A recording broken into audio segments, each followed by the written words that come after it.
Silakan duduk Bapak Ibu yang diberkati Tuhan. Shalom. Puji Tuhan, saudara diberkati selama seminggu ini.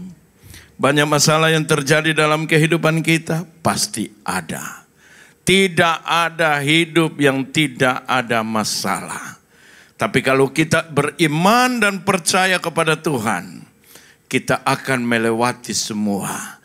Bukan karena kita orang yang paling hebat, tapi karena Tuhan yang hebat dalam kehidupan kami, yang bisa membawa kami untuk keluar dari setiap masalah. Melewati setiap masalah demi masalah yang terjadi dalam kehidupan kita.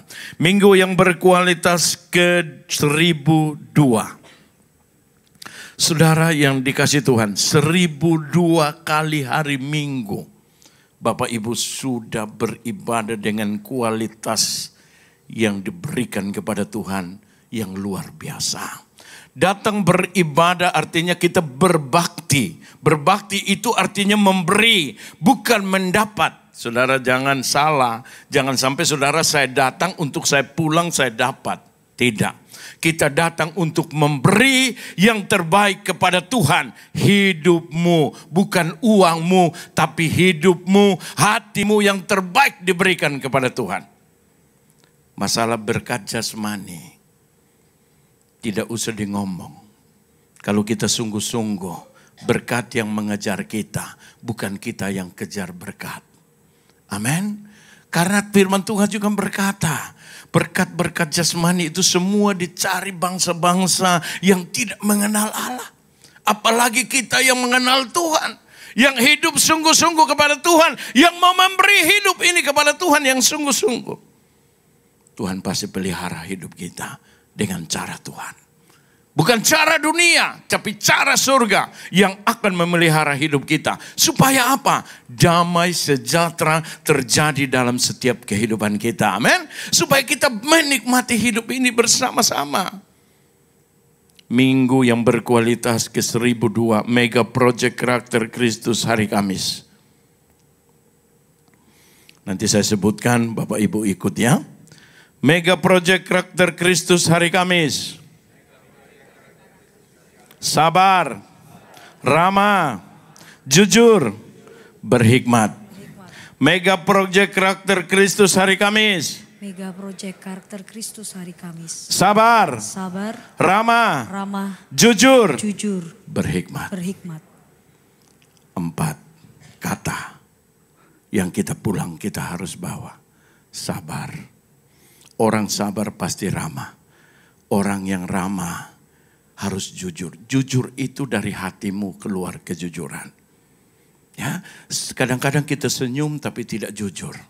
Karena banyak orang terpaksa kita senyum. Tapi sekarang kita harus jujur dari hati. Supaya apa? Senyummu jadi berkat. Amin. Hidup orang percaya harus jadi berkat. Jadi berkat itu bukan beri uang, beri harta. Tidak. Jadi berkat itu hidupmu, sikap hidupmu, karakter hidupmu. Itu yang harus jadi berkat. Berhikmat berarti orang yang percaya kepada Tuhan diperlengkapi hikmat. Supaya kita mengerti, kita tahu bahwa ini yang gak baik, ini yang baik. Kita bisa bedakan. Berarti ini saya tidak boleh lakukan karena ini Tuhan melarang. Ini yang saya harus lakukan karena Tuhan senang.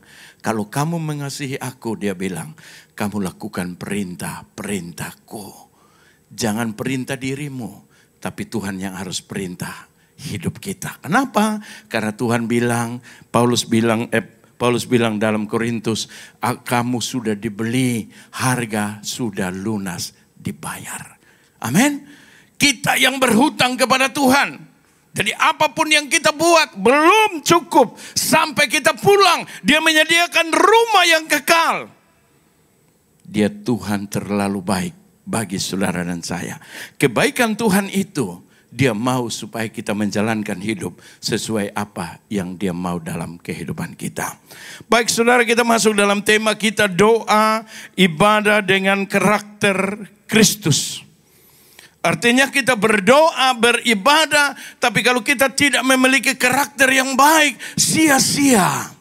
Bangsa ini memuliakan aku dengan bibir, padahal hatinya jauh. Karena tidak punya karakter yang baik. Dia memuji Tuhan, dia melayani Tuhan, tapi hatinya tidak diberikan kepada Tuhan. Kita mesti berikan hidup ini kepada Tuhan. Hati kita diberikan kepada Tuhan, berarti muncul karakter yang baik dalam kehidupan kita. Karakter yang baik, kita tidak dipengaruhi oleh dunia ini. Orang menggoda kita, mengganggu kita, kita tidak terpengaruhi. Kenapa? Karena ada Tuhan yang tetap konsisten dengan firman-Nya dalam kehidupan kita. Supaya balas kejahatan dengan kebaikan. Berdoalah bagi orang yang mencaci makimu. Itu yang kita harus jalankan dalam hidup kita. Itulah perintah Tuhan. Supaya dari hatimu ini ada terpancar kehidupan. Amin. Ini yang kita belajar Bapak Ibu. Gereja ini mendidik kita jadi murid supaya kita dewasa. Ya, 19 tahun gereja ini. Kita kalau umur 19 tahun itu dewasa atau belum? Kalau di luar negeri Bapak Ibu umur 17, saya kemarin dari Australia, 17 rayakan ulang tahun yang besar. Besok anak itu keluar rumah 3 hari baru pulang, orang tua tidak cari. Kenapa? Karena dia sudah dewasa, tidak boleh ada hak. Saudara marah, saudara pukul, ditangkap masuk ke penjara. Karena dia dewasa. Kita ini iman sudah 19 tahun gereja ini, berarti kita sudah dewasa. Saudara bisa mengoreksi hidupmu. Masih tersinggung gak? Masih sakit hati gak? Ya kan? Kan itu yang membuat kita tidak ke gereja karena kita tersinggung. Wah, dia gak senyum pada saya. Besok gak usah ke gereja deh. Pendeta mukanya keras. Ya, yang terima tamu tidak pernah senyum, mukanya keras terus. Ya, tidak, kita tidak boleh dipengaruhi oleh apapun di dunia ini. Tapi firman Allah yang harus mempengaruhi hidup kita. Amin. Supaya kita tetap tersenyum. Jangan melihat dia salah. Jangan melihat sikapnya. Tapi lihat Tuhan yang ada dalam hidupmu. Dengan perintah yang diberikan bagi kita. Untuk kita menjalankan hidup ini dengan baik. Amin. Saudara, kita baca satu bagian firman Allah. Kalau doa, ibadah dengan karakter Kristus, artinya kalau dalam kamus Alkitab itu dia berkata, kita harus dengan tulus datang berdoa, beribadah. Dengan tulus kan, harus dengan sungguh-sungguh. Ya, dengan ketaatan kepada Tuhan. Ya, jadi saudara berdoa, beribadah, punya karakter, berarti ada ketulusan dalam kehidupanmu. Ada kesungguhan dalam hidupmu, ada ketaatan kepada perintah yang Tuhan beri bagi hidup kita. Kita mau belajar hari ini tentang karakter Kristus di dalam doa. Satu bagian firman Allah saya ambil dari Petrus. 1 Petrus 4 ayat 7 sampai 10. Karena nanti orang berkata, sudah doa aja, enggak usah kerja lagi. Tiap hari kita berdoa aja, keliling-keliling ini berdoa, kota Surabaya kita berdoa. Ya kan? Tiap hari doa aja, masuk kamar, tutup pintu, Tuhan bilang berdoa aja, enggak usah buat apa-apa. Paulus menggambarkan kehidupan orang Kristen. Sudah buka ayatnya? 1 Petrus 4 ayat 7. Perhatikan. Kita baca 3-4 ayat ya. Kesudahan segala sesuatu sudah dekat. Perhatikan. Karena itu kuasailah dirimu dan jadilah tenang supaya kamu dapat berdoa. Bagus kan? Jadi tenang kita berdoa. Ayat yang ke-8. Tetapi dia berkata, yang terutama dia bilang, kasihilah sungguh-sungguh seorang akan yang lain. Sebab kasih menutupi banyak sekali dosa. Oke, ayat yang ke-9. Berilah tumpangan seorang akan yang lain dengan tidak bersungut-sungut. Layanilah seorang akan yang lain sesuai dengan karunia yang telah diperoleh tiap-tiap orang sebagai pengurus yang baik dari kasih karunia Allah. Kasih karunia Allah yang diberikan bagi kita, kita menjadi pengurus yang baik, supaya apa? Kita bisa layani sesama di dalam kehidupan kita yang baik. Bapak Ibu yang dikasihi Tuhan, kesudahan segala sesuatu sudah dekat. Dunia sudah hampir selesai. Waktu Tuhan kita tidak pernah tahu. Mau besok, mau lusa, mau tula kapanpun. Yang penting kita bangun pagi, kita tahu Tuhan mau datang hari ini. Kita harus mempersiapkan hidup kita sepanjang hari dalam kehidupan kita. Karena apa? Dia bilang, aku datang seperti pencuri. Pencuri mau masuk rumah saya, dia bilang, Pak Hengki, malam nanti saya mau ke rumahmu. Mau buat apa? Mau curi barang-barangmu. Saya bilang, terima kasih, datang aja. Saya buka pintu, kamu masuk. Atau saya telepon, Pak polisi, ada yang mau curi jam 7 datang ke sini. Ya pasti dijaga. Tapi Tuhan bilang dia tidak kasih tahu kamu waktumu kapan. Dia tidak beritahu kapan dia datang. Karena itu kita harus menguasai diri kita. Dari apa kita menguasai diri kita? Segala kejahatan yang sering merampok damai sejahtera yang dalam kehidupanmu, itu yang kamu harus kuasai dirimu. Supaya kamu tetap ada bersama dengan Tuhan. Supaya Anda dan saya menikmati hidup ini bersama dengan Tuhan. Karena Anda menguasai semua hidupmu. Supaya jangan ada mengganggu hidupmu dengan kata-kata yang tidak baik, dengan sikap yang baik. Justru ketika orang membuat sikap yang tidak baik, kesempatan Anda dan saya melakukan firman Allah. Amin. Kalau orang tidak melakukan sikap yang tidak baik, bagaimana kita melakukan firman Allah? Makanya dia bilang firman Allah, untuk apa engkau mengasihi orang yang mengasihimu? Kasihilah musuhmu, itu yang dia bilang. Jadi kita harus mengasihi musuh. Jangan lihat di samping yang tiap hari kita peluk terus, tapi ada orang lain yang masih butuh kasih yang keluar dari kehidupan kita. Karena tadi firman Allah berkata, kasih banyak menutupi dosa. Makanya harus banyak berbuat kasih. Berbuat kasih bukan masuk surga. Karena iman kita harus ada kasih untuk melakukan. Karena iman. Jadi orang bilang jangan berbuat baik. Percuma berbuat baik. Berbuat baik tanpa iman kepada Tuhan itu yang sia-sia. Tapi kalau punya iman kepada Yesus Kristus yang sudah diberikan kepada kita, berbuat baik tidak pernah sia-sia. Kita sudah mendapatkan surga karena kita taat melakukan perintah Tuhan. Tuhan tidak pernah perintah kita untuk melakukan yang jahat. Tapi Tuhan perintah kita untuk melakukan kebaikan. Makanya kita jangan putar-putar firman Allah. Tapi kita harus luruskan. Dari hidupku harus keluar perbuatan-perbuatan yang baik untuk bisa memberkati banyak orang. Amin. Jadi saudara, kita belajar supaya hari ini kita betul-betul menjadi orang Kristen yang mau berdoa. Tapi ada karakter Tuhan yang baik dalam kehidupan kita. Kita berdoa dalam Matius 6 ayat 6 dia bilang, masuklah kamar, tutuplah pintu, jadilah tenang supaya kamu bisa berdoa. Berdoa itu artinya satu hubungan kita dengan Bapa kita di sorga. Jadi kita punya satu hubungan yang baik dengan Dia. Berdoa itu bukan hanya kita minta. Tapi berdoa itu kita juga bertanya. Aku punya masalah. Apa yang aku harus buat Tuhan? Aku tidak mampu menjalankan. Jangan sampai saudara ada orang yang datang.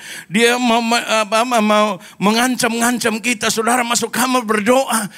Tuhan, daripada dia ngancam-ngancam, bawa pulang dia cepat sudah.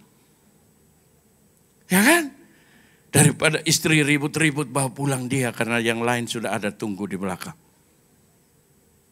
Tidak ada Bapak Ibu. Berdoa itu meminta sesuatu kepada Tuhan. Sebenarnya Tuhan sudah tahu sebelum kita minta. Tapi apakah kita harus tetap berdoa? Betul. Karena itu hubungan antara bapa dan anak. Perlu kita sapa. Ada dalam firman lain juga dia berkata, engkau mengetahui semua kebenaran, tapi engkau tidak mau datang padaku. Kita tahu firman, tapi kita tidak pernah berhubungan. Saudara lihat Yesus, dia melayani dari pagi sampai sore. Sore dia mesti naik ke bukit dan berdoa. Mendapat satu kekuatan. Pagi-pagi benar dia datang berdoa. Kenapa pagi-pagi? Supaya jangan ribut. Jadi dia bisa tenang berjumpa dengan Bapanya di sorga. Berdoa. Kita juga sama. Doa itu penting tapi bukan bertele-tele. Bukan ditunjukkan bagi semua semua orang supaya saya tahu saya orang Kristen. Tidak, Bapak Ibu. Waktu saya bertobat, Bapak Ibu, teman-teman saya ajak saya bilang begini, ayo kamu ikut, kita usir setan. Seru juga usir setan kan. Kita baru bertobat, belum tahu cara usir setannya bagaimana. Ya kita ikut aja. Keliling, naik mobil keliling kota. Wah, mereka keliling berdoa habis-habisan keliling kota. Usir setan keliling kota. Saya kan belum mengerti Bapak Ibu. Saya ikut aja. Mereka bilang doa, ya doa aja, gak ada masalah. Setelah itu saya belajar firman Allah. Saya mengerti Tuhan. Setan ini, iblis ini belum waktunya dia pulang. Tuhan masih izinkan dia ada di sini. Supaya goda Anda sedikit-sedikit supaya jangan sombong. Jangan tinggi hati. Jangan rasa hebat. Tapi dia goda kita sedikit-sedikit. Jadi saudara, goda iblis yang paling banyak saya tahu Tuhan kasih tahu saya. Yang paling banyak itu bukan di hatimu. Ada di sini. Sebentar saudara bilang besok kita ke gereja. Pagi-pagi bangun ada teman telepon. Sudah gak jadi ke gereja. Dari pikiran. Sudah kesempatan. Minggu depan ada gereja kok. Hari ini kesempatan ke sana. Akhirnya saudara tidak ke gereja. Kenapa? Pikirannya. Makanya itu bertobat itu metanoia. Dari pikiranmu harus bertobat. Supaya ketetapan hatimu kepada Tuhan itu sungguh-sungguh. Itu pertobatan. Jadi kalau pikiranmu bertobat dan sungguh-sungguh dikuasai oleh kekuatan Tuhan dalam hidupmu, engkau Tuhan lebih daripada semua di dalam kehidupan. Ya, mereka berdoa keliling, saya tidak ikut berdoa keliling. Ikut yang pertama, setelah kedua, saya tidak lagi. Kenapa saya tidak berdoa keliling dengan mereka? Karena Tuhan kasih saya roh di dalam hidup saya lebih besar dari setan. Tidak perlu usir dia di ruangan ini ada banyak. Tidak perlu kita usir. Yang perlu usir itu dari pikiran dan hatimu. Supaya Tuhan bekerja dalam kehidupanmu. Amin. Di mana orang percaya ada, iblis itu pasti takut. Dulu saya takut setan. Tapi sekarang setan takut saya. Karena Tuhan tunjukkan saya setan. Itu pengalaman Bapak Ibu, itu benar. Saya tutup mata tapi saya tahu setan ada di sana, setan ada di sana, setan. Ya, saya tutup mata. Oh ada di sini, ada di sini. Tapi sekarang gak ada lagi. Karena semua ada firman Allah dalam hidup kita. Amin. Iya. Jadi kita mesti belajar saudara. Saya tahu karena saya belajar. Ada kuasa Tuhan dalam kehidupanku. Satu saat saudara yang dikasih Tuhan. Ketika saya duduk dengan seorang. Langsung saya duduk, saya merinding. Oh saya bilang ini ada setan. Tapi saya tidak beritahu ada setan. Jadi saudara dekat saya hati-hati saya tahu. Jadi saya tahu, ya kan? Terus saya lihat dia di samping. Langsung saya teriak kaget. Tapi dia nggak tahu saya teriak kaget. Ya kan? Langsung sudah, setannya sudah keluar. Saya tahu sudah keluar. Terus besoknya, tadi malam saya tidur enak sekali. Tapi saya tidak beritahu. Kalau saya melayani, saya tidak pernah beritahu. Walaupun setan 20 dalam hidupmu, saya tidak beritahu. Tapi saya yakin Tuhan dalam hidup saya lebih besar dari setan itu. Kalau saya perintah dia keluar, hari ini pun pasti dia keluar. Amin. Jangan sampai kita datang bilang, oh Pak, kemarin saya di Kupang. Ada teman jemaat sakit. Dia cerita pada saya, saudaranya. Pak, ini sudah berapa hamba Tuhan datang katanya ada setan.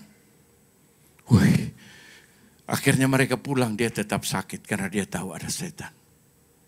Ya kan? Saya datang, saudara yang dikasih Tuhan, saya berdoa. Saya tidak perlu ngomong setan karena ketika saya berdiri, saya tahu setan itu pasti keluar. Setan itu pasti hilang. Karena ada kuasa yang besar yang Tuhan beri bagi hidupku. Dan saya yakin. Makanya doa dilahirkan dari iman. Bisa menyembuhkan orang. Bisa memulihkan orang. Karena percaya bahwa Tuhan bisa menolong. Amin. Kalau kita berdoa kita ragu-ragu. Tidak ada guna. Karena itu kita mesti kuasai diri kita benar. Supaya kita percaya bahwa kita berdoa dengan iman. Orang itu mendapatkan pemulihan dan kesembuhan. Amin. Kalau kita tidak yakin percuma Bapak Ibu. Di dalam hidup Bapak Ibu dan saya ada kuasa yang kita tidak pernah sadar dan tahu. Saya juga dulu melayani, saya nggak tahu bahwa dalam hidup saya ada kuasa. Tetapi ketika orang itu tak panggil naik di atas mimbar dan berdoa, ketika dia sakit, saya taruh tangan dalam nama Yesus. Setelah saya berdoa taruh tangan dalam nama Yesus, saya mau cabut tangan saya. Dia bilang jangan lepaskan tanganmu. Kenapa? Ketika tanganmu kena kepala saya, rasa sejuk turun dalam kehidupan saya. Saya sakit kepala panas tinggi selama 3 bulan tidak sembuh. Tapi malam ini saya menerima kesembuhan. Saya bilang lepas tangan saya karena masih banyak orang yang saya harus berdoa. Jadi dia lepas tangan saya. Tapi dia berkata bahwa saya sudah sembuh dan saya sudah pulih. Dan ketika itu saudara bukan saya dalam keadaan yang sehat. Saya juga dalam keadaan yang sakit. Tapi Tuhan suruh saya harus melayani. Saudara saya berdoa semua orang itu sembuh. Yang buta, yang tuli sembuh semua. Tapi saya pulang belum sampai rumah saya sakit. Istri saya bilang kamu ini orang aneh. Kamu doa semua orang sakit tapi kamu sendiri tidak sembuh. Saya dalam keadaan sakit yang parah. Tuhan bawa saya harus melayani Tuhan. Tuhan membuktikan bahwa dalam hidupmu ketika engkau lemah, ada kekuatan Tuhan yang besar dalam hidup ini. Tuhan mau membuktikan supaya bukan kamu yang hebat, supaya kamu jangan sombong, tapi Tuhan yang bekerja dalam hidupmu, yang membuat supaya banyak orang bisa berubah dan bertobat. Amin. Jadi kita mesti yakin, semua orang yang percaya. Karena itu Tuhan bilang kuasai dirimu dalam segala hal, supaya kamu berdoa dengan iman, kamu yakin dan percaya. Walaupun hari ini tidak ada jawaban, tapi masih ada harapan kepada Tuhan. Supaya apa? Hati kita tetap bersuka cita. Hari ini belum ada jawab, saya bersuka cita. Atau tidak ada jawaban, saudara gantung diri? Tidak mungkin. Jawaban Tuhan itu ada waktunya bagi kita. Kairos, waktu Tuhan, bukan waktu kita. Jadi hari ini kita sama-sama belajar dalam kehidupan kita supaya bagaimana kita mau berdoa dengan hati yang sungguh-sungguh. Kalau kita mau berdoa, kita jangan berdoa juga untuk diri kita sendiri, tapi kita juga perlu berdoa kepada orang lain. Ketika Petrus masuk di dalam penjara, jemaat yang ada di sana mereka bertekun dalam doa supaya Petrus dibebaskan. Tapi ketika mereka berdoa sungguh-sungguh, Alkitab mengatakan malaikat Tuhan itu datang menolong Petrus malam-malam. Keluarkan Petrus dari penjara itu. Seringkali kita berdoa hanya untuk diri kita, tapi kita tidak pernah berdoa untuk orang lain.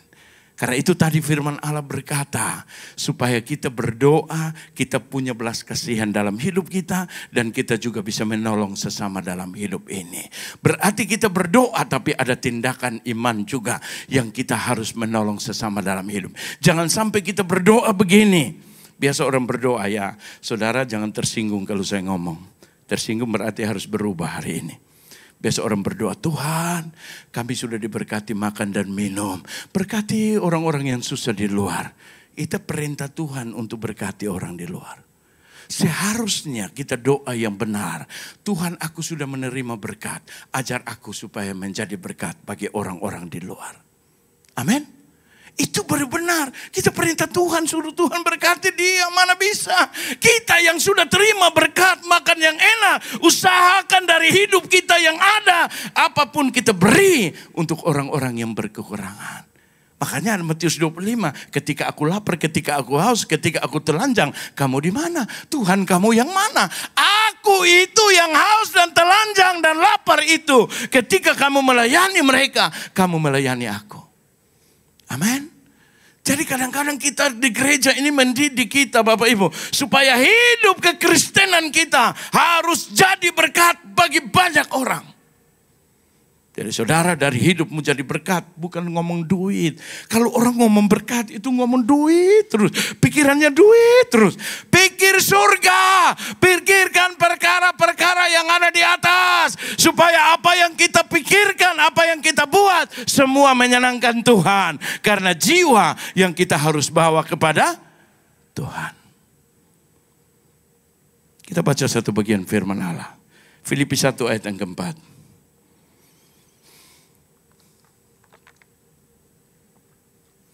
Perhatikan apa yang dikatakan Paulus. Dan setiap kali aku berdoa untuk kamu semua, aku selalu berdoa dengan sukacita. Senang aku berdoa. Paulus itu banyak di penjara. Ketika dia di penjara, dia tidak mikir hidupnya di penjara. Dia tidak marah kepada Tuhan, tapi dia pikirkan semua jemaat Tuhan itu. Dan dia berdoa dan dia menuliskan surat supaya mereka tetap berdiri teguh di dalam iman kepada Kristus Yesus. Itu Paulus. Kita juga sama dalam kehidupan kita. Kita mari juga berdoa kepada orang-orang di samping kita, orang-orang teman kita, saudara kita yang belum sungguh-sungguh dengan Tuhan, yang belum percaya kepada Tuhan. Kita berdoa supaya mereka juga mendapatkan anugerah yang Tuhan beri itu. Amin. Jadi kita jangan berdoa untuk diri kita saja, jangan Bapak Ibu. Kita harus berdoa untuk banyak orang supaya banyak orang bisa mendapatkan anugerah. Yohanes 17 ayat yang ke-20. Perhatikan, ini doa Yesus. Oke. Dan bukan untuk mereka ini saja aku berdoa. Artinya dia bilang bukan untuk murid-murid ini saja aku berdoa. Dia berkata, tetapi juga untuk orang-orang yang percaya kepadaku oleh pemberitaan mereka. Jadi Yesus berdoa bukan hanya kepada murid, semua orang. Yang pemberitaan Injil, semua orang percaya itu Yesus berdoa. Dan sampai hari ini Yesus masih tetap berdoa untuk saudara dan saya. Amin. Nah, Yesus berdoa, kita jadi jawabannya. Tuhan Yesus bilang, aku berdoa supaya mereka menjadi satu. Sama seperti aku dan Bapa menjadi satu. Kalau kita terpecah-pecah, berarti kita tidak jadi jawaban doa Yesus. Kita seringkali berdoa, Tuhan, Tuhan, Tuhan, tolong, tolong, tolong, tolong. Kita mau Tuhan tolong kita, tapi Tuhan berdoa, kita tidak mau jadi jawaban doa. Hari ini kita semua harus menjadi satu. Karena intinya kekristenan itu adalah kesatuan. Intinya gereja ini adalah kesatuan. Dari berbagai karakter hidup kita, suku-suku kita, dimanapun kita berada punya suku, kita dikumpulkan di dalam satu gereja, dalam satu komunitas, supaya kita menjadi satu. Amin. Karena Tuhan itu satu yang kita sembah. Kita punya karakter semua harus jadi satu.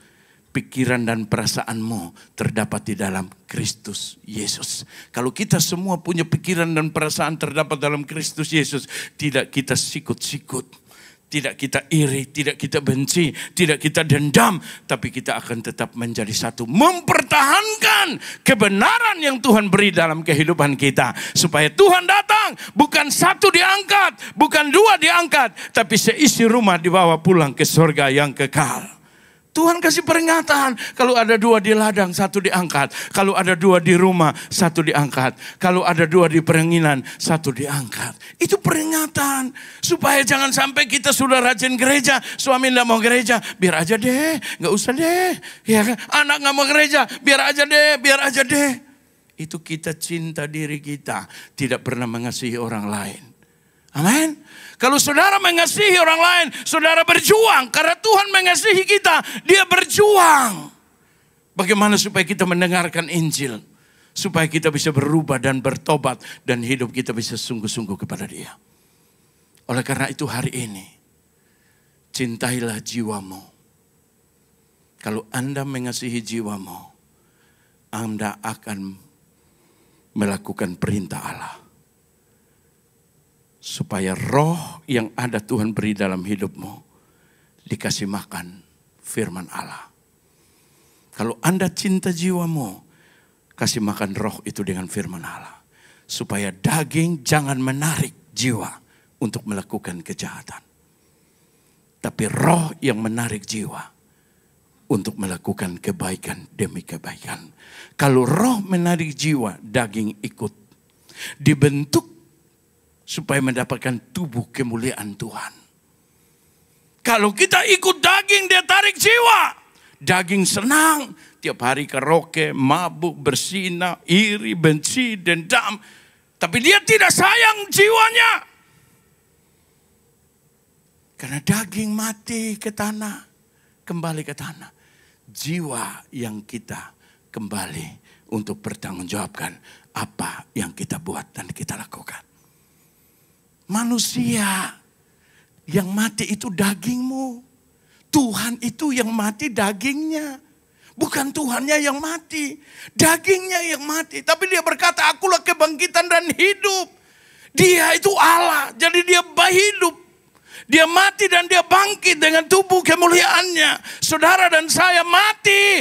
Belum bangkit tubuh itu. Tapi jiwa kita yang kembali ke sana. Nanti besok-besok Tuhan datang yang kedua kali. Semua orang diadili. Itu Alkitab.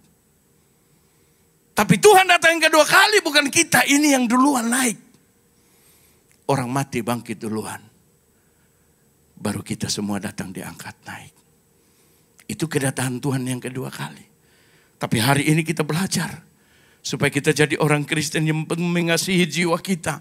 Supaya kita rajin beribadah, berdoa, dengar firman Allah, baca firman Allah terus menerus. Supaya kekuatan roh itu kuat. Jiwa kita tidak tergoda oleh daging kita, tapi oleh roh, supaya kita mendapatkan kekuatan yang Tuhan beri di dalam kehidupan kita. Amin. Jadi hari ini Anda mesti mencintai jiwamu. Tadi saya di daftar saya bilang, coba saudara cubit tanganmu, sakit nggak? Coba cubit, sakit nggak? Sakit. Sakit itu karena ada jiwa. Coba orang mati saudara cubit, sakit nggak? Nah kan, jiwanya sudah keluar. Berarti jiwa kita ini kita yang tentukan. Mau masuk surga atau neraka. Siapa yang tentukan? Kita. Mau ikut perintah Tuhan atau mau ikut perintah kita. Kan sederhana. Jadi hari ini kita belajar bersama-sama. Doa, beribadah, punya karakter yang baik. Untuk menyelamatkan jiwa saudara dan saya. Mari kita bangkit berdiri dan kita berdoa kepada Tuhan.